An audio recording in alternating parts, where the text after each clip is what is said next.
Just so you know, you don't have to worry about this because I'm not actually going to start the meeting in the front. Okay. I'm going to start the meeting. I'm not sure where yet. We'll figure that out momentarily.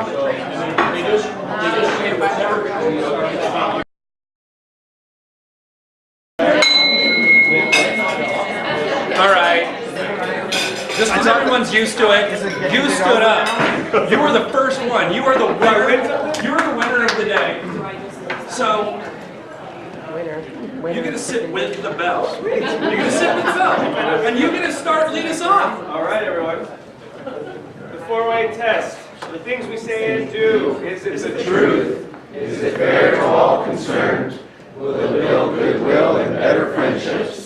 Will it be beneficial to all concerned? Wonderful. I didn't give you this. So you keep me online. I have the hammer. All right. If I had a hammer, I'd hammer in the morning. Yeah, but I'd hammer. If you had a hammer, you'd probably hammer in the evening too. I'd hammer all over this land. All right. Well, we're gonna actually start right here with our first guest. Would you like to introduce? I'm going to say his middle name. His little name too? Oh, this is Hayes Kapua Viva Ole Cornmanch, my son. What's the other guy look like? Huh? What? What's the other guy look like? He double fractured it jumping off of Doug's tailgate. He got his little foot caught. But he didn't even cry, and he had no pain at all. Tough kid. We took him to the doctor anyway. Good genes. Yeah, exactly. At this table, I know who this is because I used my skills to figure it out. This is Larry Oetker. He's our speaker today. We'll get an introduction for him soon. You guys are making it boring for me. There's no guests at this table. You don't need it. Can we have need some to excitement recruit. for your table at least? Guests? Wait a minute, Yes? guys. Can you be more excited than they were? Yeah.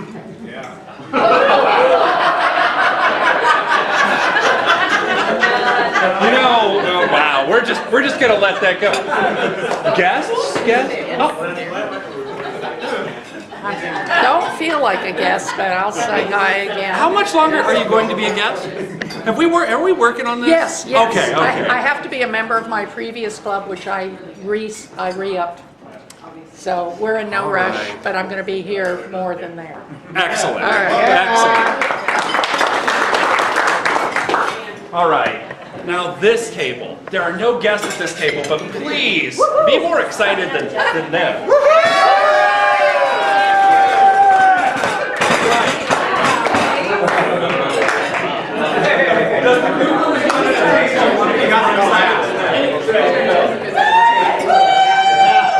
Excellent. Well, good. We're getting some excitement. So, with that excitement,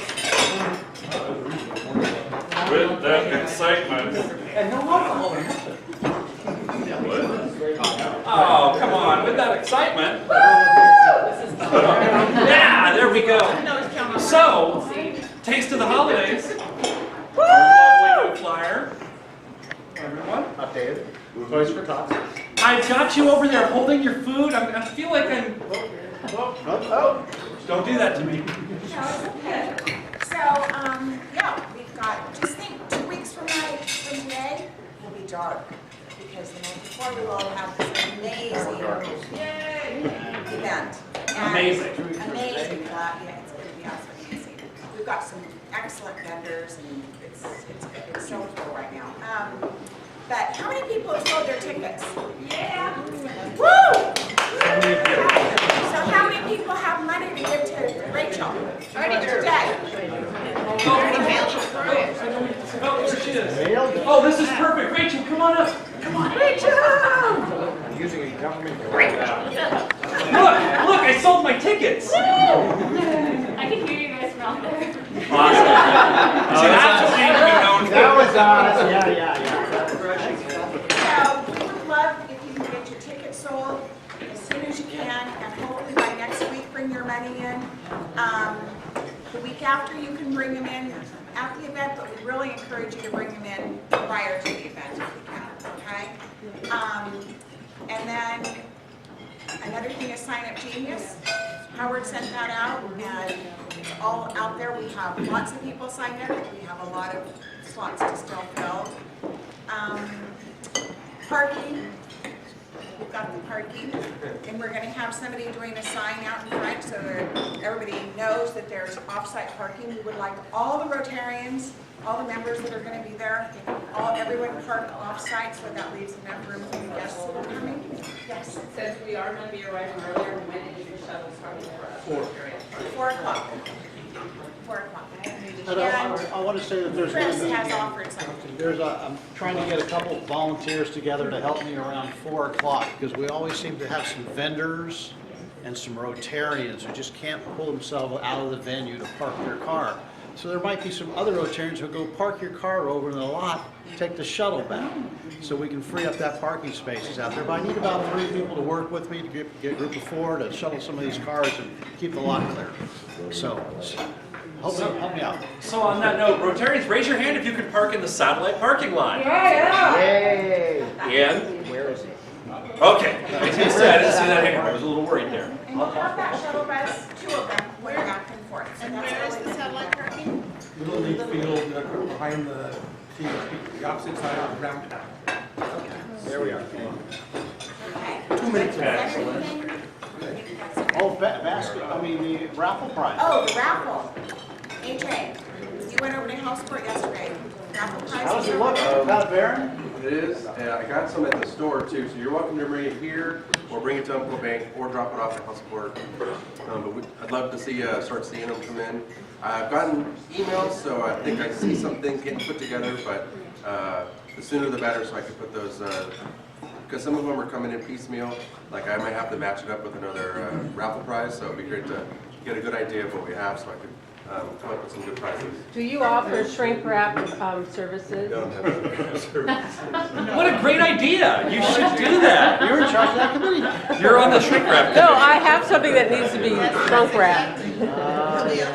Also, publicity is going to start this week, and so you'll hear it on the radio on John Lynch. K-Hum, K-Slug, the Lounge, and the Point. Is that all? And Yes, You better get on it, man. does anybody have any questions about anything in reference to taste? No? Good job, Lisa! All right, this is the point where I stare at Carol and ask her to come up front. Yay. Go Carol. All right. Do you like that, Howard? It's that time again, kind of snuck up on us, but tomorrow morning is Adopt a Highway out at the Humboldt Coastal Nature Center out in Manila, 9:30, and the more people we have, the quicker it can get done. We do have some interactors coming, right? Is that right? I think we're going to go. Well, anyway, a crew of them.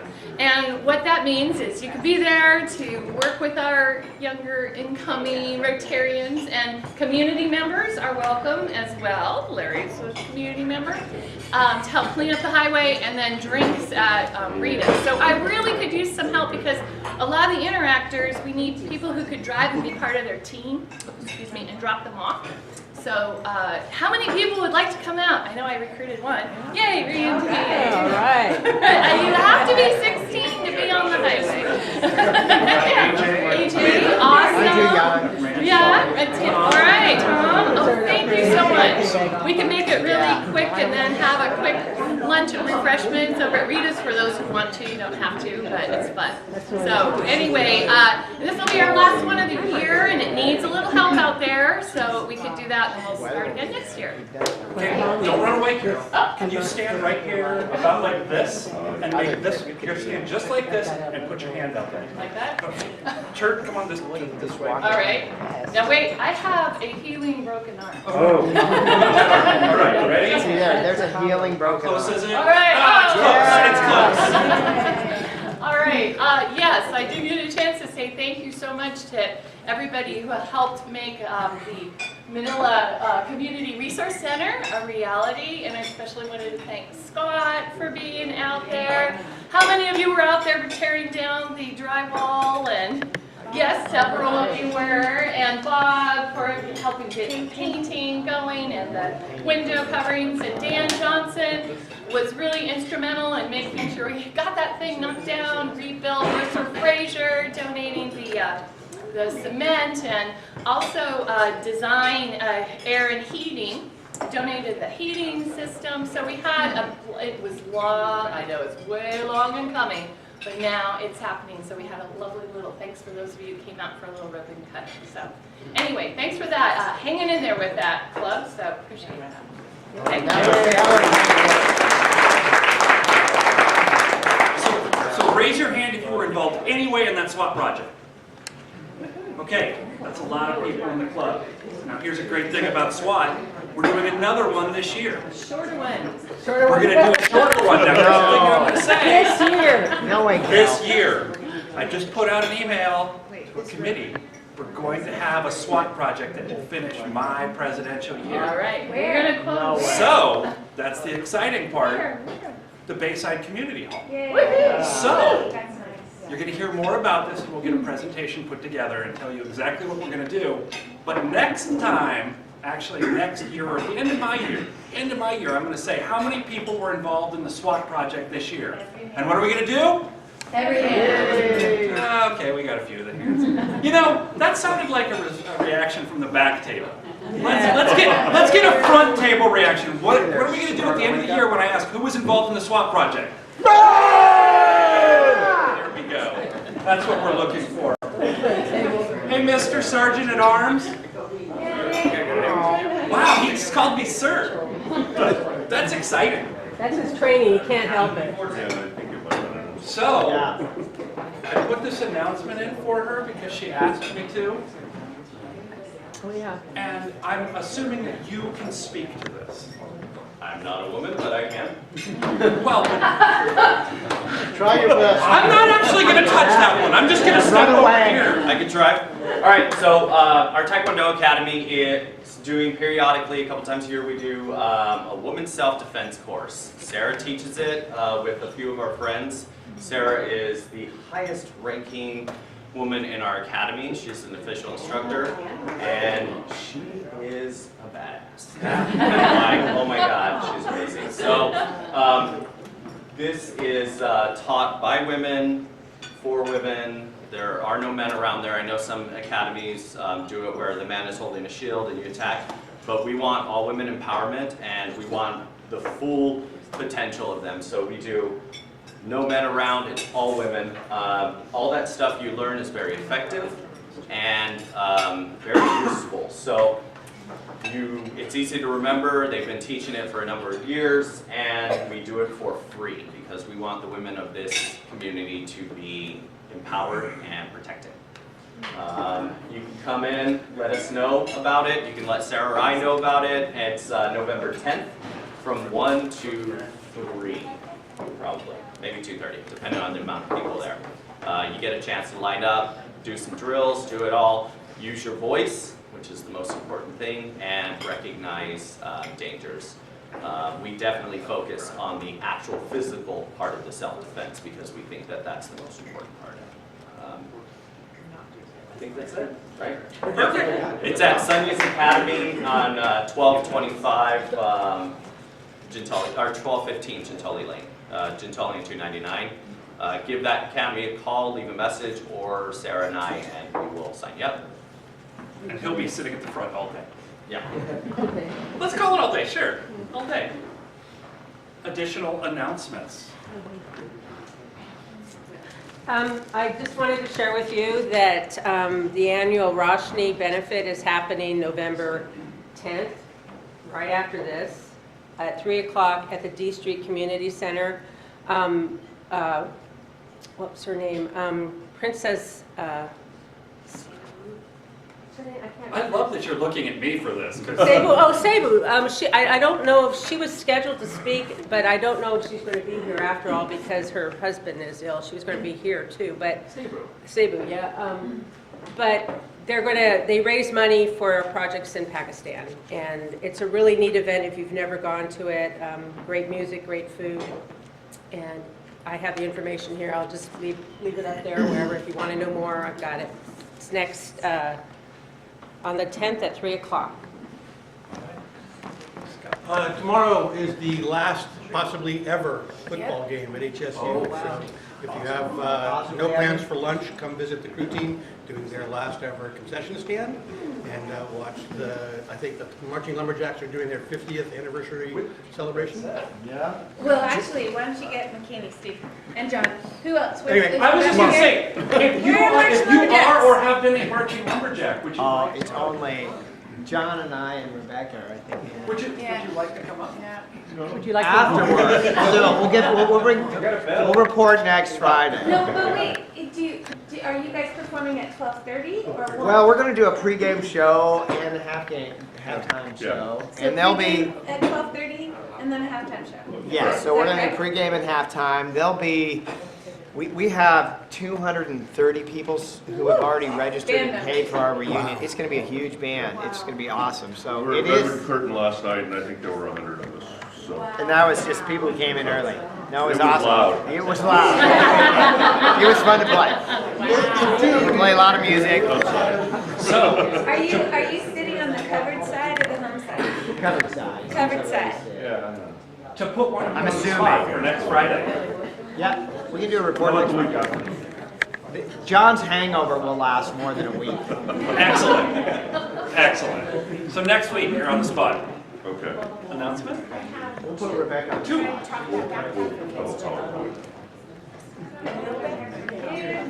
So, first of all, another one in reference to Taste of the Holidays, spread the word about Toys for Tots, bring an unwrapped gift, so tickets that you've sold, you can pass the word to those people that you sold them to, so we can make sure that we fulfill that. What happens when you get a ticket or something? Oh, and there'll be a special raffle basket that'll be specifically designated for people that bring an unwrapped gift, and they'll get a raffle ticket to win that basket. Backpack for kids, everyone I had sent out last month, a schedule for for 3 different seasons, for fall, winter, and spring.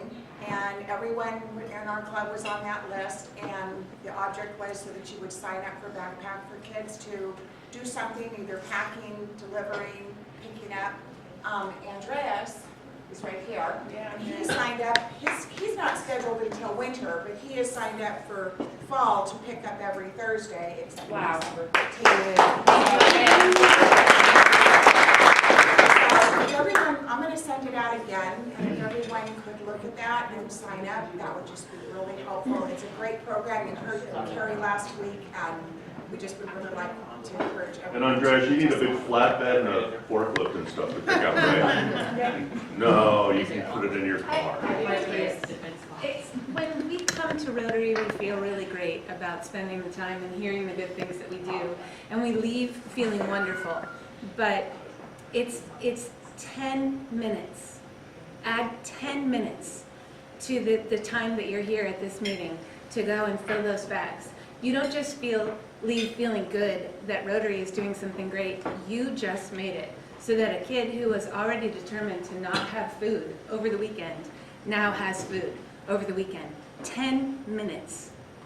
You're already here. I know some of you have to be to work, but if you can add that to your schedule, you feel here feeling 100 times more accomplished and having done something great.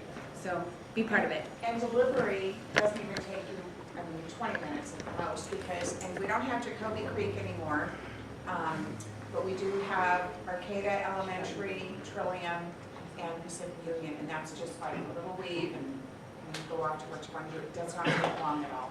The email went out on October 5th. If you want to look back at the email. Okay, thank you. Okay. Nope, I'm sorry. I have one last announcement, please. One last, I'm not sure it's the last, there might be another one. Yeah, this is a non-Rotary announcement. I have been working on a project. Many of you know that I'm involved with local community theater, and I'm working on a project. The show opened last weekend. We have 3 more weekends, this weekend, next weekend, and the following. And it's called Ripcord. It's performing at Redwood Curtain Theater. It is a dark comedy set in a senior living facility. And it's all that. You gotta go see it. I mean, come on. Okay, let's switch places. Oh, This is like hold on. waiting for seeing that. All right, speaking of dark comedy. Next month, God, I should have prepared for this. No, this is a dark comedy right now. Thank you, that's right, it is very dark. At Arts Alive in Eureka, our club has traditionally, over the past 3 or 4 years, we've been doing Christmas caroling. And so I want you to be prepared for that. I don't know what day it is, but it's going to be the first Saturday in... Were we going to move it to Arcata? And this just in, we're moving to Arcata. So it's going to be the second Friday of December, is that right? Yeah. We may end up doing both. You proposed that last year, so we were like, But I will have more information about that, but set aside your entire first 7 or 8 days of December. You're going to be here singing somewhere. Somewhere. To be determined. All right.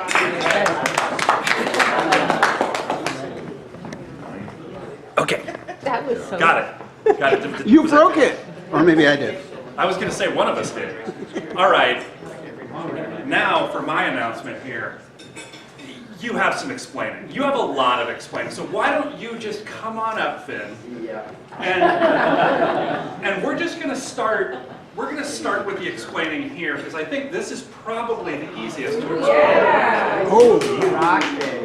So Good work. I had the wonderful experience and could go with Cam on his boat, and we went out fishing. That was 2 weeks ago on Sunday, and we started at 5:30. So I slept at Cam's house, and then right in the morning we went fishing, and we had lots of fun together, and we had lots of fish.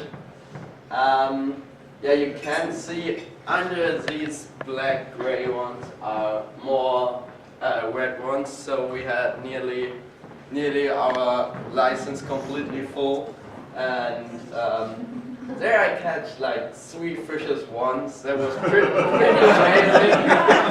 That was cool. And You don't ever see that. That's rare. So this is going to be a little more explanation. Oh yeah. So I think some of you were there and had heard about it. It was the Ghost Walk in Eureka with Rotary, and for them, the fundraiser, we helped a little bit with our Young Exchange School. So everybody got together. I think only 2 exchange students couldn't be there, but it was a lot of fun. We had also lots of fun with the new Outbound and the Interactor. And yes, the first group was a little bit lost, so we had some time to wait, but it was fun. And yeah, some of you I saw, but I think you couldn't saw me. So some of these will be repeats, but yeah. Oh no. Okay, back to the other picture, to the fishing. So I also learned a lot. So now I know how to clear fish. It was the first time. Like in Germany, we only have the river fish, and so there we take like everything out, and here you cut the fillet from the fish. That was pretty interesting, and I had lots of fun. and thanks for being such a great fisherman because it's delicious. Yeah. He's an expert flayer now. Somebody can guide the fly. Yeah. Okay, and we also made, that was pretty cool, in school, in lunch, we made some apple cider with my wood teacher, so I have wood class, but he also has like a lot of other things, what he does with students, and so we could stay there in lunch, and we made some apple cider, which was really delicious, and it was nice to have. Oh yes. And so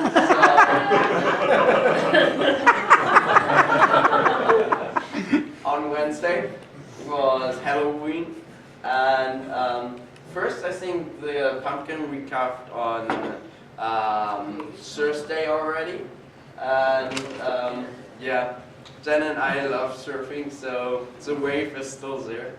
Oh yeah, Come on. yeah. And then on Halloween, Andreas and I went nearly in the evening straight to freshwater, and it was pretty cool because there was one house which was completely in Halloween and had these huge scary things, and everything was Halloween. And I had the first time that I went to the houses and trick-or-treated. That was pretty fun.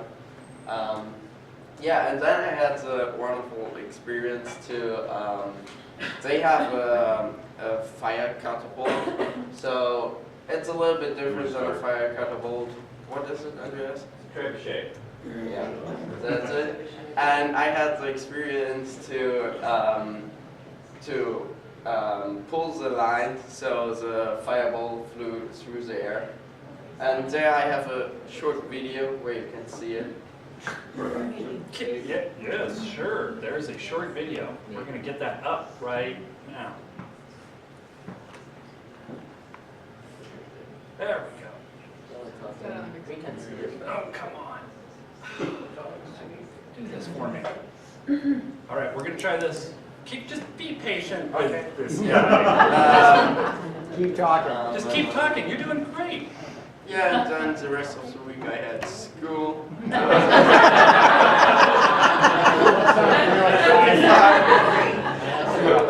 What do you do in Germany for Halloween? It's not so big. Some newer generations do something, so like they come around, but mostly the Germans are like, yeah, you can come back on Martin Luther King. So that's like when we go around and sing songs, and then we get candies. And so there are some, but we have like more like a harvest fest, so we carve pumpkins and everything, but it's more like a harvest fest, and we put them out like in fall when, I think it's most of the time when the clock gets changed. So 1 week before, I think on Wednesday, yeah, on Halloween, or anything around that, the clock gets changed, and so it gets darker earlier, so then we put the pumpkins out with the cat. Saturday night, set your clocks back. Well, I guess we're going to have to show that again later because my computer has decided that it's done. So we're going to reboot because we have a program that's supposed to start.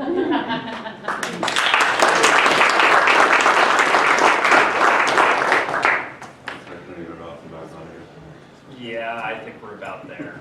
Oh, I forgot something. Uh-oh. So I really enjoyed the Blues Puzzle trip to San Francisco, and in the beginning of the Thanksgiving vacation I have some free time, and so I had the announcement, maybe if anybody has something fun to do, I would love to join you or to see San Francisco another time. That would be super cool, and yeah, maybe there is something I could do. All right. Well, I apologize that we killed Finn's video, or Finn's video killed me, or something. But hopefully we're back on. That's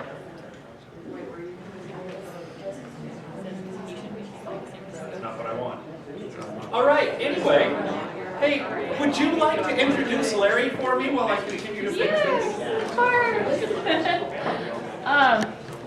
Yeah, I'm so pleased, thank you Larry, to introduce Larry Oetker, who is the Executive Director of the Humboldt Bay Harbor Recreation and Conservation District.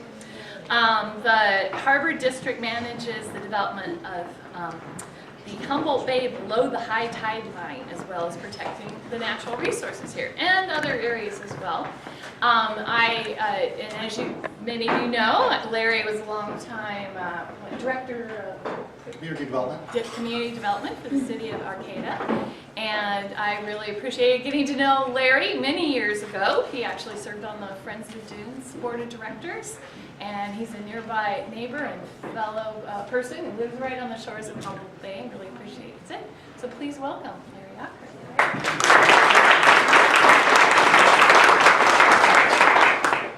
So yeah, I've been the executive director of the Harbor District now for about a year, a little less than a year now, and so that we have a lot that we have going on, and we're trying to basically revitalize the port and make it ready for development, but at the same time attract businesses that meet the community's desires to have the type of businesses that we want, that are clean, that are good for the bay, you know, that really work with the environment and other kinds of things. And so that's kind of what I'm all about. Economic development, that's my passion, that's what I do, that's what I love. I love helping businesses. I want them to succeed and to create the environment so that we can make it happen.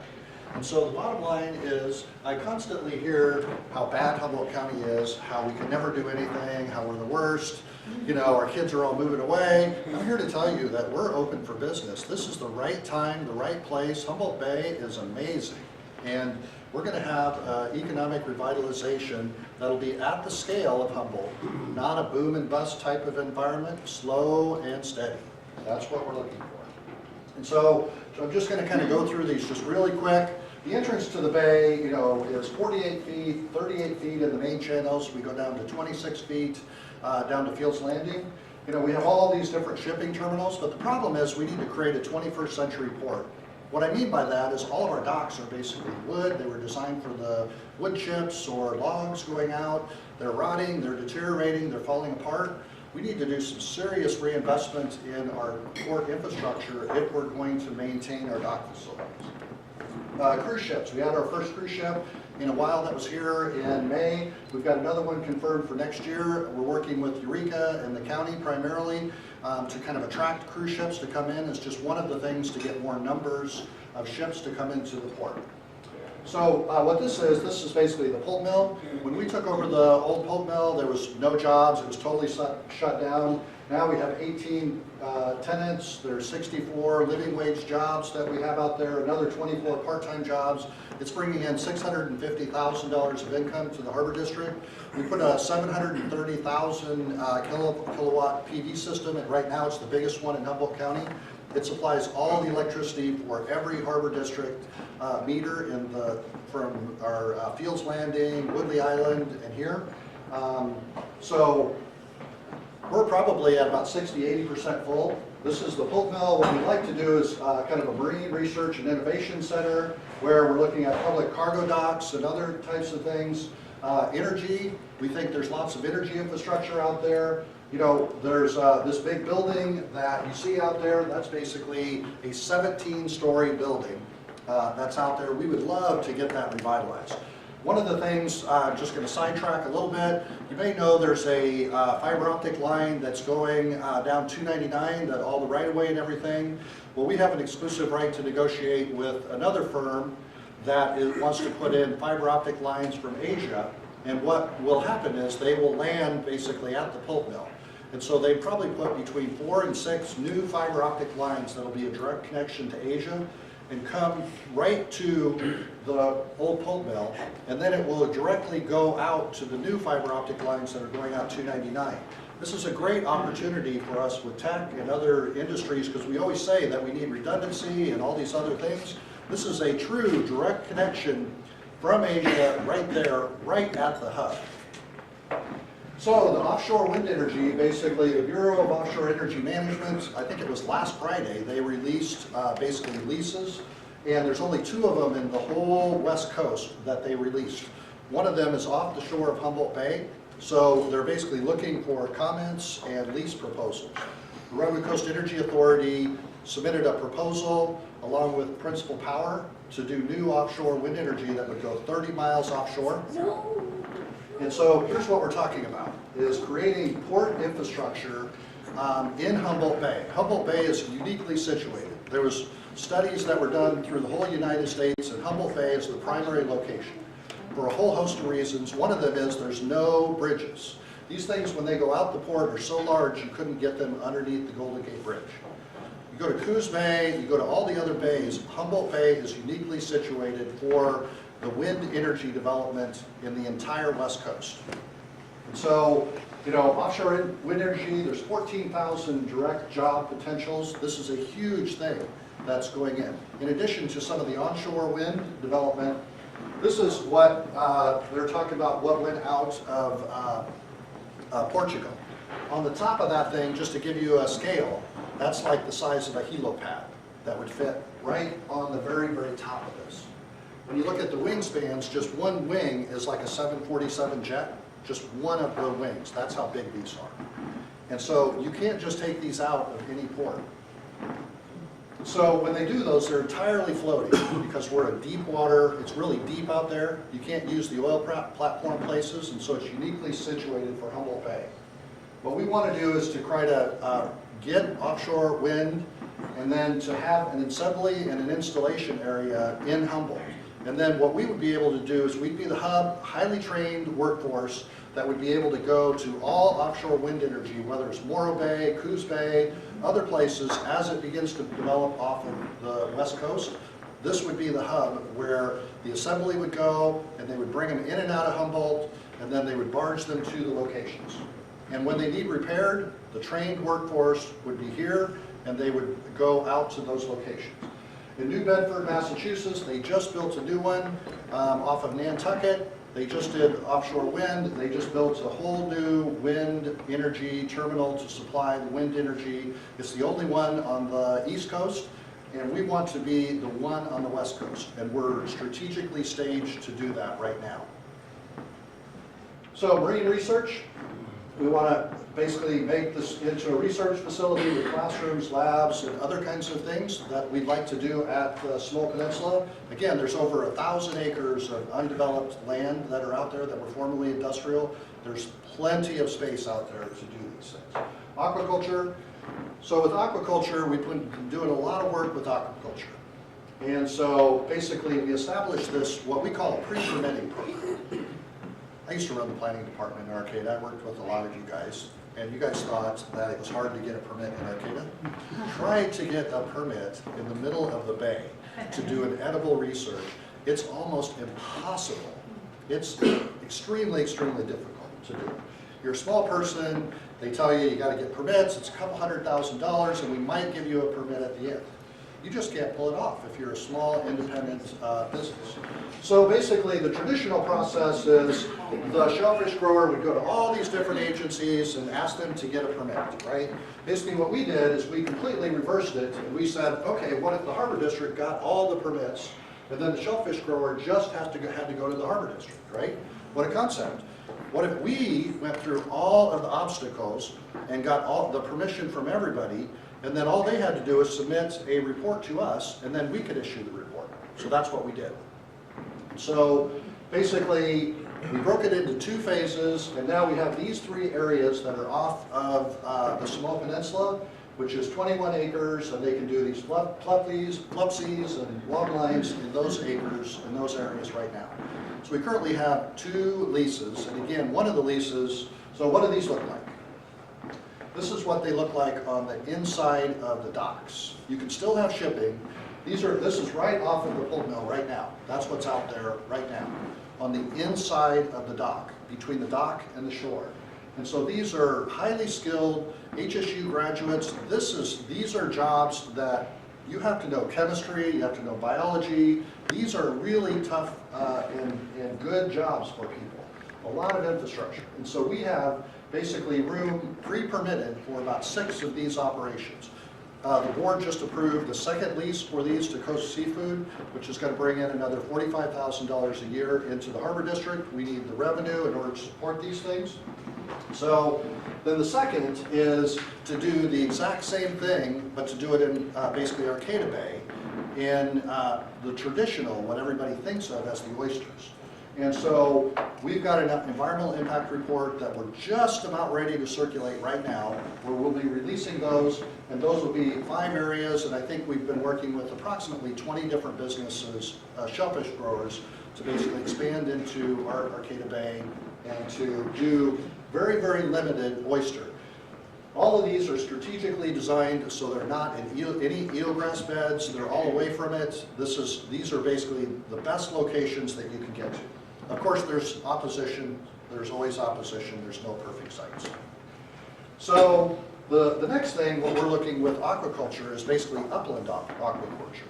You know, this is basically where you're doing it on land. And so within the pulp mill itself, we already have, there's a hagfish operation that we have. They go out and they get hagfish off the coast. They're basically a slime eel is what they are. And then they have to leave them here for 5 days, and then they ship them over to Asia, you know, as a high-end market. That's been going on now for probably about 5 years. It's a fairly big operation. So we already have Taylor Seafood, the ones that have their operation there, and Coast Seafoods has their. We've been looking at a variety of different places, and so then what do we have is that we have an ocean outfall. Basically, when the pulp mill is built, the 4-foot diameter pipe goes 1.5 miles. We take all of the DG Fairhaven's basically hot water that they have, and it goes out the line. We have a permit that says from the State Lands Commission that says we can do aquaculture discharge out of there. Basically, when the new wastewater treatment plant that'll go in for the town of Samoa, the Coastal Commission and the Water Board all want to use our ocean outfall. So with this ocean outfall, like I said, the State Lands Commission, it specifically says we can use it for aquaculture discharge. Talked to the Water Quality Control Board, and we're currently applying for a permit for 4 50,000 square foot land-based aquaculture operations on the Samoa Peninsula. We went in and we drilled a saltwater well on the Samoa Peninsula. So at the pulp mill, we went down 300 feet, got in below the freshwater and into the saltwater lens. Basically with aquaculture, what happens is that when the storms get in and pollution and the wastewater treatment plants and all those things, they have closures. But if you were able to draw your water from the saltwater below the ground, there would be no disruptions. You'd have a stable, clear supply of water. In addition to that, we have a never-ending supply of fresh water, you know, from the Mad River through the process. And then lastly is that we applied to the county to basically get all the coastal development permits to clear it. And currently we had a 50,000 square foot aquaculture operation that we had an intent to lease. They backed out at the last minute. I'm currently working with another firm to do aquaculture on the Samoa Peninsula. And so what we're trying to do is, the bottom line is this, is the port's infrastructure is rapidly deteriorating. Rapidly deteriorating. The Harbor District has a fire boat. Just within the last year, Woody's Dock down in Fields Landing caught on fire. How many fires have we seen on our coast that these buildings are catching on fire, they're deteriorating, they're falling apart? If we don't give the property owners the opportunity to get some tenants in those locations, they have absolutely no money to reinvest into the infrastructure. It's extremely, extremely expensive to maintain this infrastructure. The first step is we have to get some uses on these properties in order to allow at least maintenance level investment so that we can attract new businesses to come to our area. The second, in my opinion, is that on the Samoa Peninsula in particular, the biggest thing right now is that everybody says we need to attract development to the Samoa Peninsula. Okay, there's no wastewater on the Samoa Peninsula. There's no treatment, there's no anything. Everything has to go into the leach field, right?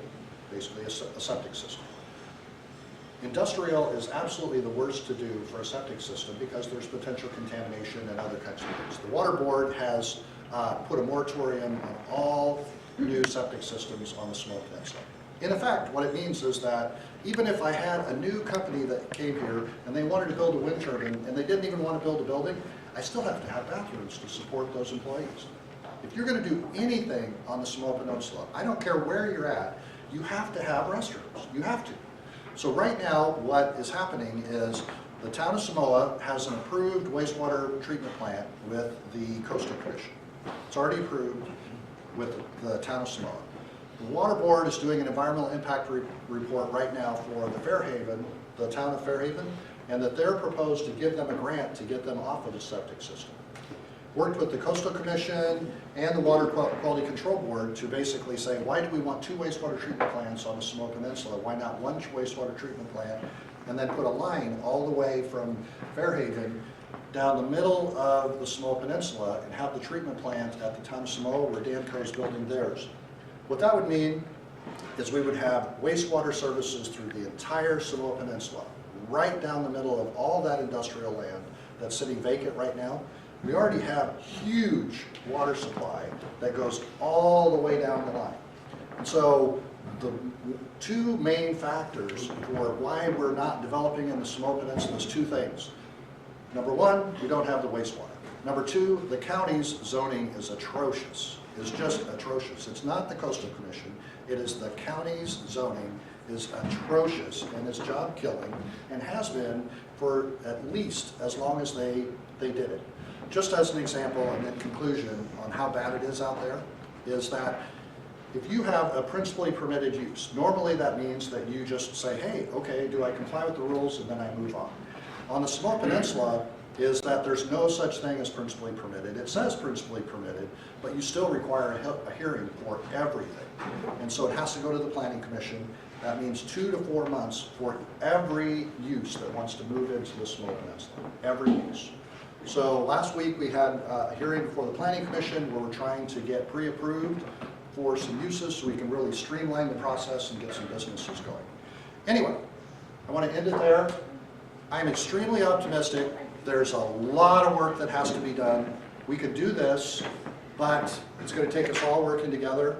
And I just really thank you for the opportunity, and I'm available if you have any questions, or give me a call anytime you want to.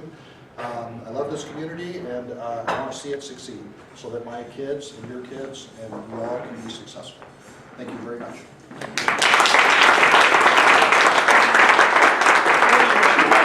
I think we should give a chance for a couple questions, because I know there's got to be a couple out there. I see a hand for sure. For Larry, for wastewater, what's the relative elevation of the new plants relative to predicted sea level rise? How are we addressing that on the peninsula? Glad you said that. Hey, I have dredge material.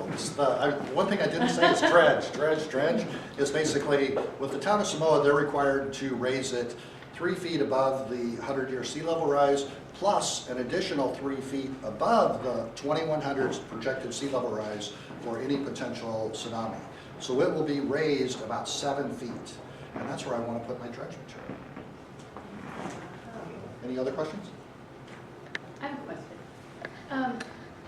You know, I know that they're getting a new services district down in Fairhaven, but has there been some talk about expanding the Manila wastewater treatment to help reach some other places down in Samoa? I mean, I think that has been in the past. Is that, in your opinion, still something that should be explored, or is that ship gone?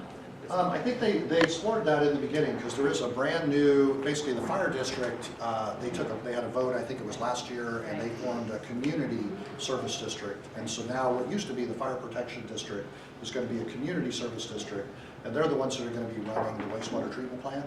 I think that they've given up that idea that there would be one for Manila and Samoa, and now they're just moving forward with building one for the Samoa Peninsula. Kim? Yeah, are there any plans to deal with that break that's there on the corner before you enter the Jaws go out? You know where I'm talking about there? In the just south of the Coast Guard, where it's breaking on the corner there, and there's a lot of swell running through there, right through the channel.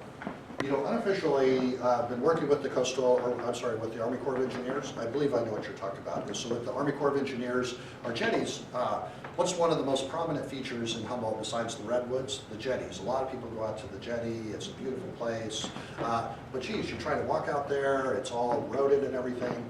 The Army Corps is slated to basically, I believe it's 10 or 20 million to, in the next couple of years, to basically do jetty repairs, redo the jetties. We want to look at the jetties to see if we can slightly change them so we don't have to dredge as much and other kinds of things. And so that we're, in the next couple of years, I think there's going to be some work on the jetties to basically do some much needed maintenance, but also to look at some ways that we can, they need to be slightly modified, because there's a lot of energy out there that needs to be adjusted a little bit. Maybe, I guess, when my old boss gets my last one. It's kind of a scary thing. You have to be more enthusiastic, though.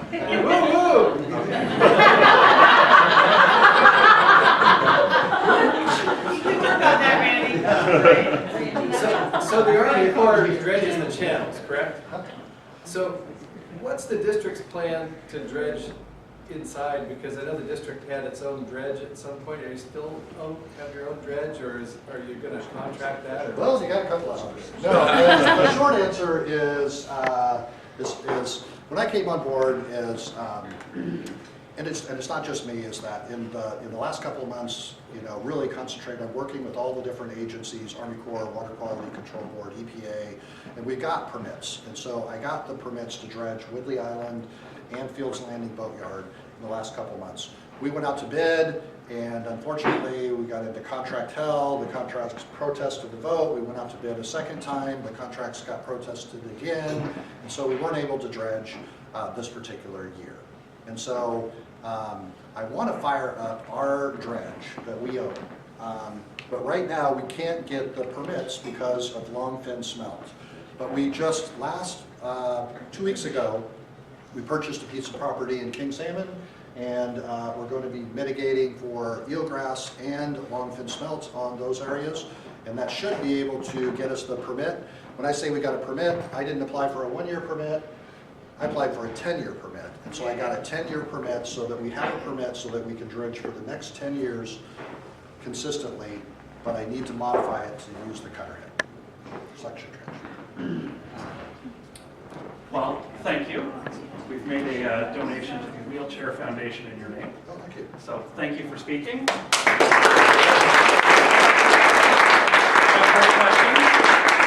We'll be here momentarily.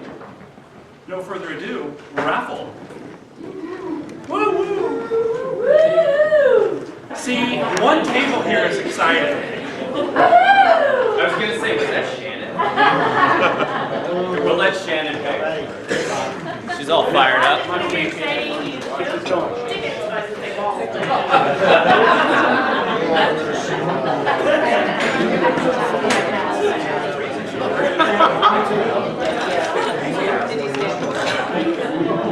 Awesome.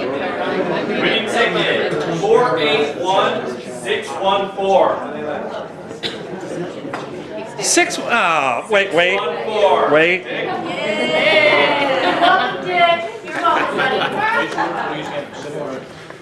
And Bob Johnson. Hey, I should have given you a ticket. Bob Johnson still has a chance. $5. Right there. I'll let you pick the next one. Let's see, 615. Oh, wait. You can't pick two, dude. You take this one, and I'll take this one. All right. Oh, you want me to? Okay. 481589. Okay, so there's going to be an intentional aim of the camera right there. It's going to be right there.